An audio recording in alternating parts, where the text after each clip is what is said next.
bagaimana Bapak melihat teknologi inklusif itu kesiapan dan juga tantangan yang dihadapi?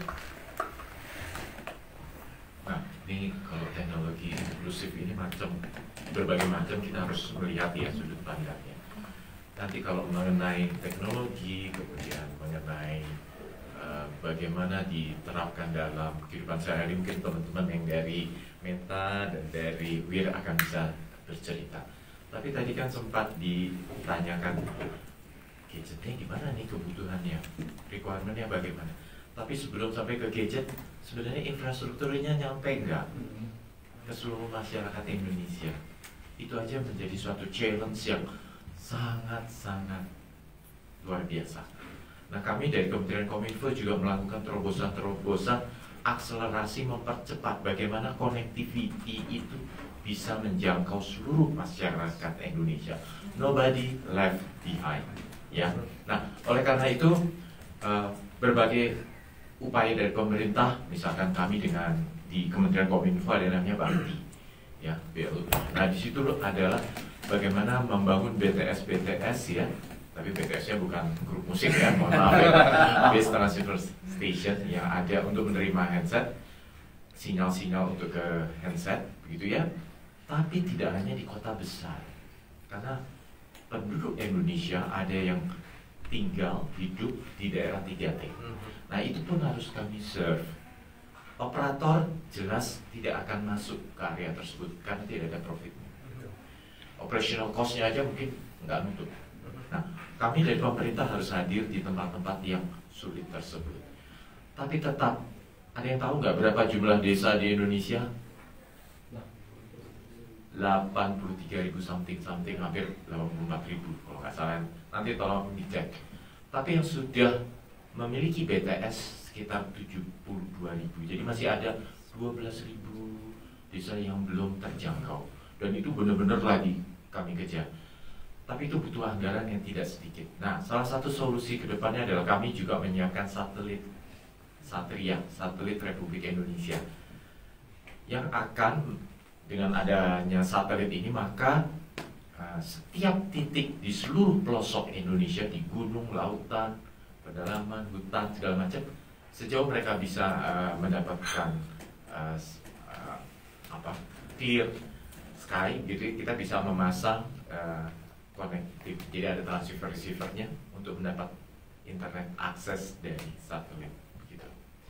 Dan ini juga bagus, nanti akan membangun munculnya BUMDes segala macam di desa-desa. Itu ada BUMN desa untuk membangun semacam misalnya micro ISP. Jadi nanti di desa-desa juga bisa terjangkau dan ada bisnis model ya, jadi mereka survive.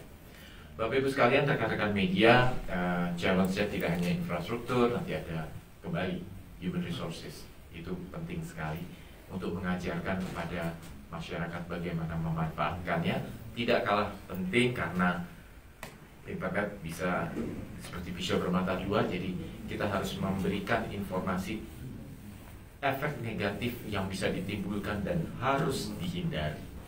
Itu kurang lebih yang terkait dengan pertanyaan Mbak. Tentunya nanti lebih detailnya mungkin teman-teman yang lain akan bisa menambahkan. Terima kasih ya Mbak. Baik, saya tambahkan. Terima kasih Pak Boni. Suara saya cukup kencang ini. Oke, baik. Jadi saya mencoba menjawab pertanyaan ini dari dua perspektif. Perspektif pertama dari perspektif teknologi dulu, ya, perspektif teknologi. Kalau kita bicara teknologi, kita bicara mengenai siklus teknologi. Ada 3 siklus, sebenarnya ada 4, tapi kita persingkat ya. Siklus poin pertama itu adalah poin di mana inovasi terjadi. Setelah itu terjadilah adopsi dan kemudian terjadi mass market. Oke. Nah, ini metaverse di dalam proses di mana inovasi lagi terjadi, lagi bergulung. Di sini device dan semuanya akan mahal. Ya. Kemudian terjadi level adopsi.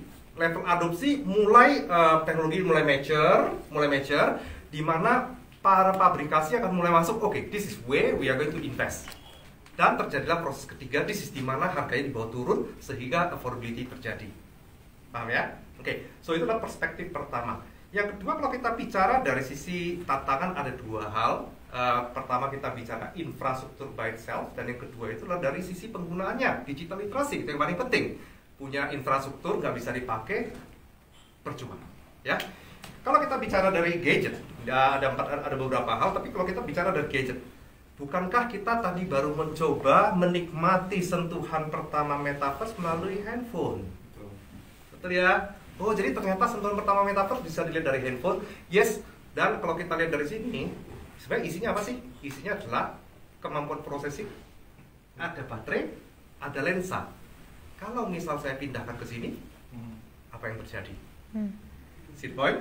Oke? So, ternyata apa yang kita pikir bahwa itu jauh, sebenarnya nggak jauh-jauh banget. Ya, nah, jadi kembali kepada konteks itu, jadi itu yang pertama. Yang kedua, kalau kita bicara dari sisi infrastruktur, Pak Boni tadi menjelaskan 73.000 desa dari 85.000 itu luar biasa, ya kan? Sudah terkoneksi.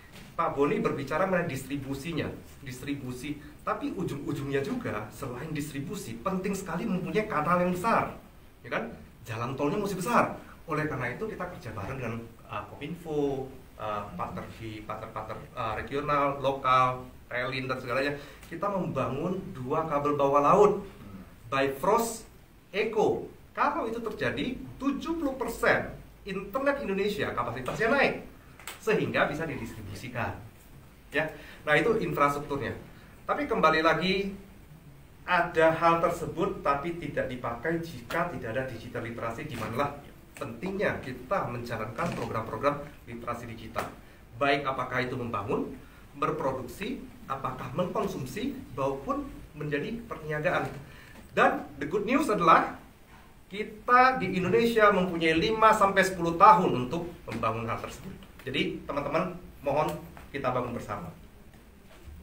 Terima kasih Pak Peter. Mungkin Mas Andri ada sedikit tambahan? Sedikit saja karena pakar-pakar sudah berbicara. Tapi yang menarik di sini adalah bahwa persebaran geografis Indonesia yang berupa kepulauan, negara kepulauan yang sangat luas. Tadi Pak Peter sudah menyinggung tentang 2 kabel laut yang akan melintasi wilayah Indonesia.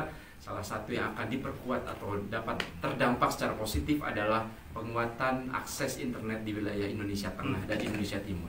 Saya rasa itu akan menjadi sangat strategis bagi impact ekonomi, tetapi juga bagi pemerataan pembangunan di Indonesia. Dan saya rasa itu adalah goals yang selalu ingin digaungkan atau ditekankan oleh pelaku-pelaku industri, termasuk khususnya Meta dalam hal ini. Terima kasih.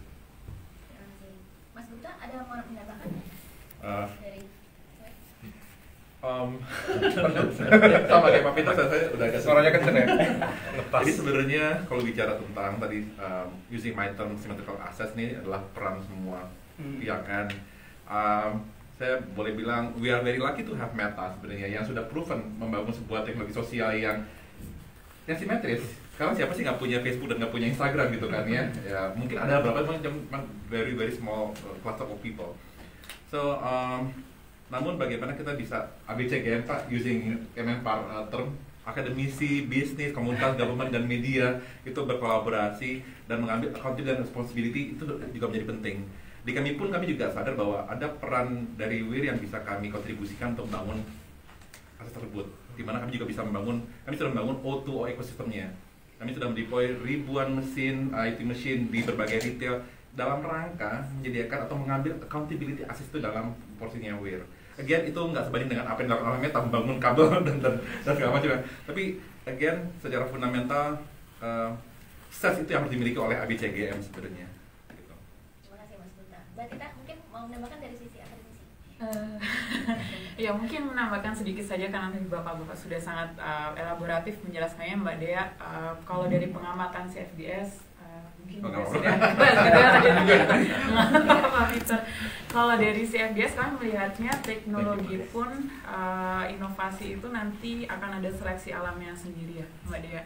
Kami melihat kalau misalkan kita lihat dari pilar literasi digitalnya Kominfo itu ada pilar digital ethics dan digital culture. Salah satu kami melihatnya adalah bagaimana inovasi teknologi atau perkembangan teknologi itu juga mungkin yang akan langgeng ada di sebuah negara itu adalah teknologi-teknologi yang memang yang sesuai dengan budaya masyarakat setempat. Budaya itu bisa dilihat dari kesiapannya, bisa dilihat dari kemampuan sosial dan ekonomi, dan juga bagaimana mungkin government-nya memayungi dengan regulasi, kemudian industrinya yang bermain seperti apa di negara tersebut. Tetapi kami melihatnya seperti itu, Mbak Dea.